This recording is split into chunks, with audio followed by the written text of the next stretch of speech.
Hello, I'm Franz Spohn, and I'm here today to talk about Faber-Castell graphite pencils.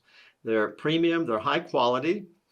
They start with the best wood, the cedar wood from California. They make the blanks, then they put grooves in them, and they put the graphite. We'll get into the graphite in a bit. And what's really important is that when Faber-Castell makes the pencils, they glue along the entire edge. So that means that when they're sandwiched together and everything is glued together, this is the blank that then is made into the individual pencils. But with that glue along the whole edge, if you would accidentally drop your pencil and you have a slight break, then you're not going to lose all the lead up until that point. So if you go to sharpen and the lead keeps on falling out, you have a pencil that has not been glued on the whole edge. So it assures that you get every gram of graphite onto your paper, if that's what you're looking for. The finish is a water-based lacquer. As an environmental concern, Faber-Castell is a strong proponent of ecology and green. Even the pencils are green. Okay. Now, the graphite inside a pencil, you think, okay, well, what really is a pencil? It is graphite, but there is also a mix with clay. So the clay and the graphite are mixed together in a big hopper, and then it's extruded, and then it's baked in a ceramic kiln, and then that becomes the graphite that goes inside the wood. Now, depending on what that proportion is between clay and graphite will determine how hard or how soft the pencil is. And in a bit, we'll get into how to use the different grades. But essentially, any pencil that has an H is a harder pencil. Anything with a B is softer, and the F stands for firm, and the HB is for half one thing, half the other. Okay. So if you look at the pencil, they'll have the grading on it from 6H to 8B in the pencils. Right. There are several ways you can buy them individually if you have a preference to a certain range of pencils, and you can also get them in a variety of sets. The design set has more hard pencils compared to the art set. Now, the harder the pencil, the sharper the line. And I'll get one of my hard pencils out of here. This is a 2H. And these are good for just sketching. You know, if you want to, and especially for designers. Now, a lot of stuff is done with computers now, but you still might want to lay things out, and you want to use a very light stroke and get very light lines to lay something out. And then here's an 8B. If I want, then I can get a much thicker line. And this has much more expression. Now, the H pencils are often used for more technical things. If you draw with a straight edge, use the same amount of pressure and the same angle, you'll get a line that is very consistent, and that's good for something that's a little bit more engineered, something that's a little bit more mechanical, or for laying out borders. But if you want an expressive line, then you're more apt to use a soft pencil, because with a little bit of pressure, I can get a light line, and then I can get a thick line with a little more pressure. And of course, if you do something that's a little bit more gestural, that's all kind of taken care of automatically. So there's quite a bit of difference between the character of a line that you might draw with a straight edge and a hard graphite as composed to freehand drawing with a softer pencil. Now, in conjunction with using these graphite tools, I recommend getting a hand sharpener, and these are made with two holes, and they look like they're the same diameter, but marked here is for normal or for the graphite, and one is for the color. So if you think about an office pencil which is made for everyday use, That gives you a very sharp point. And that's because this is a harder lead and that you're used for writing letters, making numbers and stuff. But the graphite, even in the hard leads, are made for drawing, and so that is a softer consistency and it's more vulnerable to breaking. So if you have the angle of your sharpener set so that's a little bit broader, then you still have a sharp point, but the width to the length of that point is of a different proportion. It has a solider base than with an office. And then for the color, your color leads are even softer. And so, you know, again, this is an exaggeration, but then that angle of the sharpener is set so that you have an even wider base here to help support the point and so that that doesn't break off with too much pressure. Okay. So I will use the normal one, and this is the 8B. Okay, now I have examples here, and we will look at this one.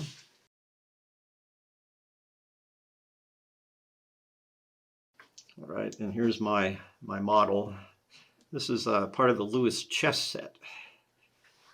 But I wanted to capture all the different tones and the shadows and render the figure without outlining. And I guess that's some way to think about the use of some of these pencils, that if you're doing something that's much more graphic, something that's more geometric, you might use a template and have a very consistent line with your hard pencil. And so that remains kind of a flat circle. But if I use a softer lead and I add a little bit of pressure and then a little pressure and maybe come back and make that a little bit thicker, that starts to have a little bit more volume. So that becomes more of a sphere. And then with this one, we'll get into shading in a bit, but if I just go ahead and put a consistent texture over there, that still stays a flat circle. It's more of a geometric flat shape, but with the softer leads,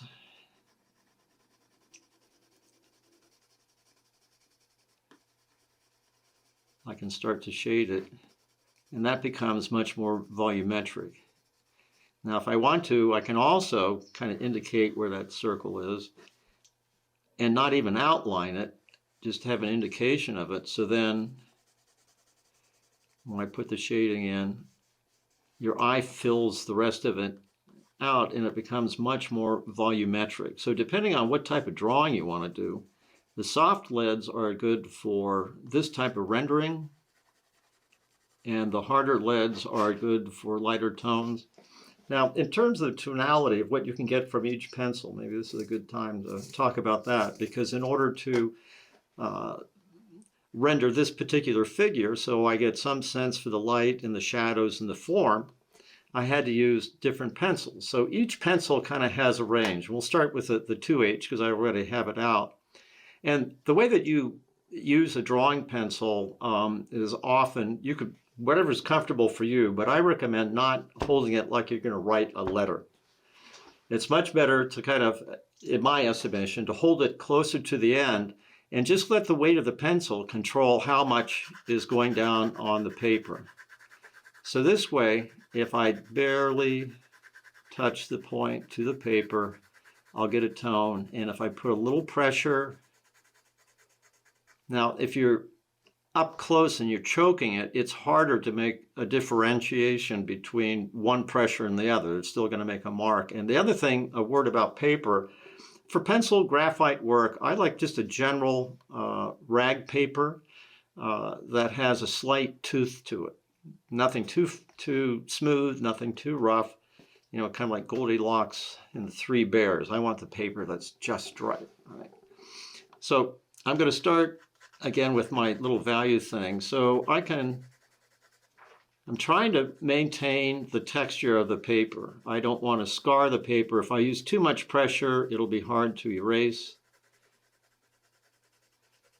And as I add pressure and I'm going towards my hand here, you can see how it's getting darker with more pressure. And I get to the point now where I'm really bearing down, and that's as dark a mark as I can get with a 2H pencil. Okay.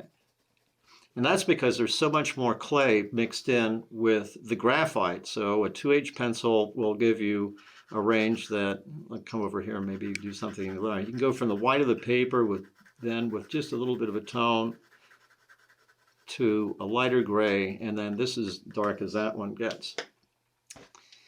All right, with the 8B, I'm going to start again very light, but even as light as I try to make it, that's about as light as I can go because just there's so much more graphite in proportion to the clay.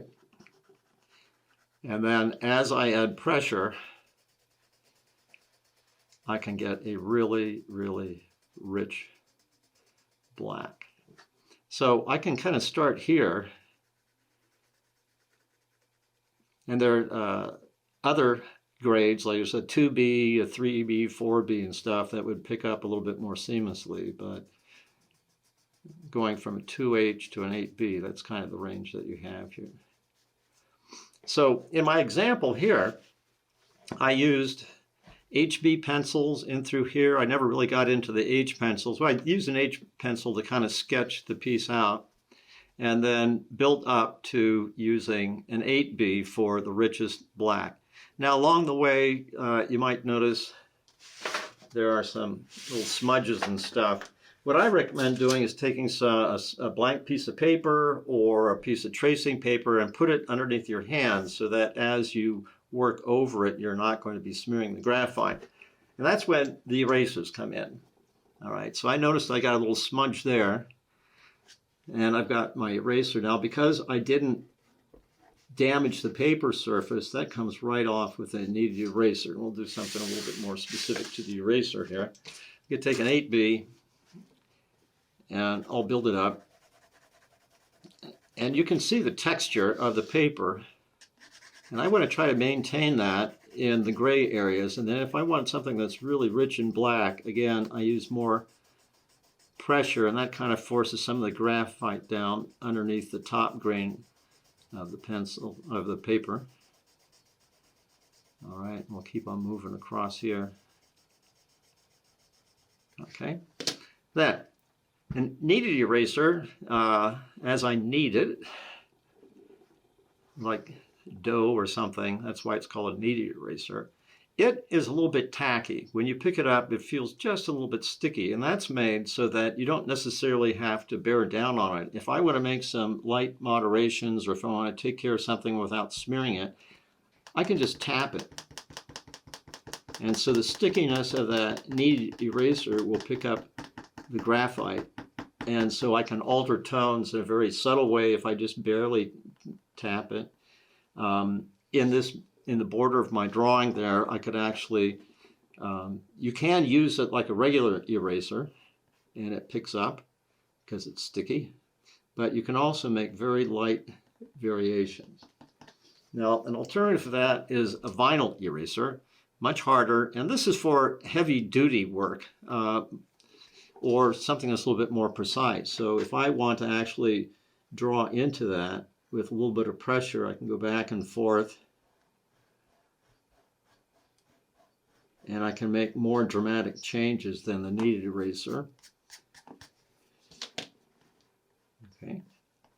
And for even finer erasers, I can use a pencil eraser. So there's an eraser that's been encased in wood, and this is good for doing a little detail.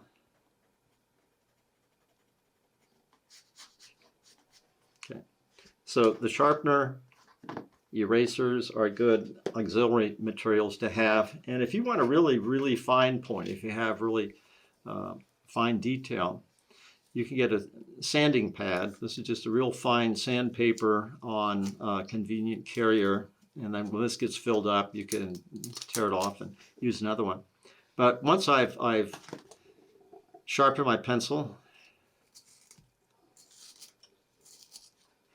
and that's a pretty nice sharp point, but in the process of drawing, if I find out it isn't quite, if I'm doing some little detail or something like that, then I can further get a sharper point. I just lay the flat edge of the point down on the sandpaper and just very lightly press down and twirl it as I go around, and then I can get a really, really fine line. Now, on the other end of the scale with the graphite, you can get Woodless pencils, and this is a graphite crayon. And in the regular pencils, Castell 9000, the softest pencil you have is an 8B, and the reason in traditional graphite that the 8B is the softest is if it gets any softer than that, then it's not going to hold up. You know, you'd have to have a certain balance between the clay and the graphite, so every time you draw, you just don't melt the pencil. But this comes in a 9B, and it's because it's thicker. It has more width, and so it has a stronger strength. And there are a variety of ways that if you're working on a larger drawing, if you think about the proportion of a line to what you're drawing, on this scale, on the scale here of the Chess King, this line or this area to shade is appropriate to the energy and the confines of that piece of paper. But if I'm working on a larger drawing, then this line is going to seem a little inadequate. But if I have a nice juicy crayon, I love wallowing in graphite with these things.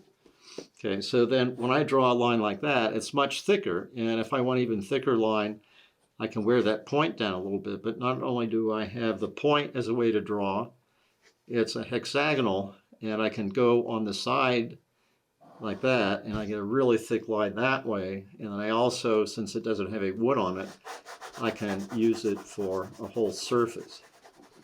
Now, in addition to drawing and having this really nice soft graphite, you know, again, you can erase it, you can play with it, you can draw with it, all sorts of things that you can do.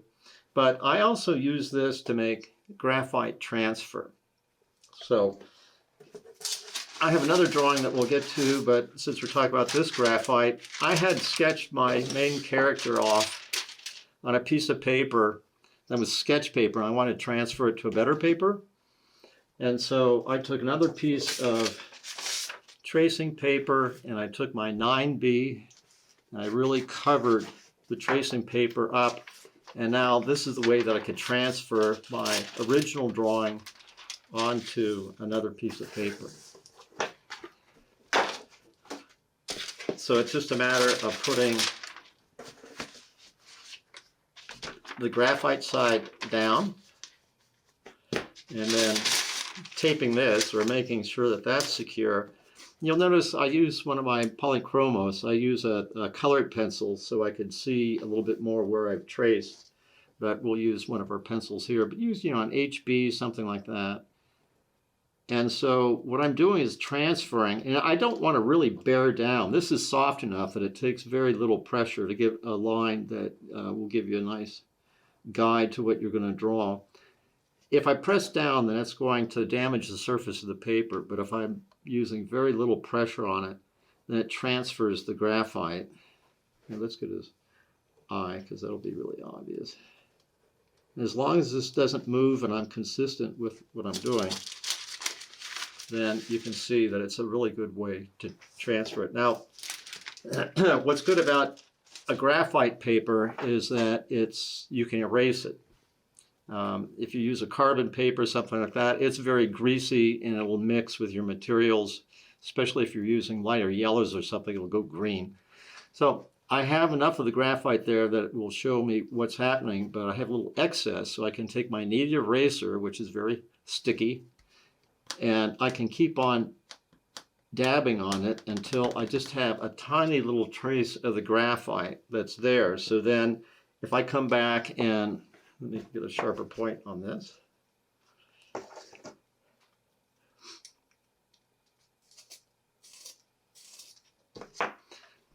Okay, so if I want to do some work on that, I've got my graphite line that's barely there from the transfer paper, and so then when I start adding some texture or some value to it, that line disappears.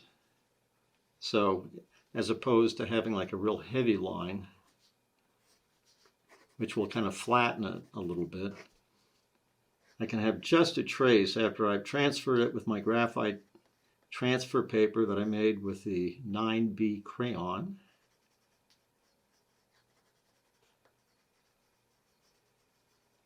Okay, so I can get kind of a nice eyeball there without having to outline it. Okay, so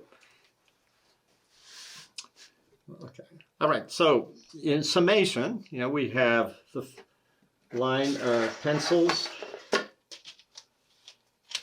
that go from hard to soft, depending on what your drawing needs are. You'll probably want to use the H pencils for initial layout, softer pencils for more expressive drawing. The hard leads are good. The hard leads are good for drawing more precise. I recommend that you hold the pencil a little farther back so that you don't damage the surface of the paper when you're drawing. The hard lens for more precise work or for laying things out in a lighter way, and then the softer pencils for more expressive and darker leads. So between the erasers and my sharpener and my range of pencils and my paper, I'm all set to create yet another drawing. And I hope that this information has been helpful to you, and I encourage you to go with Faber-Castell because they're excellent pencils.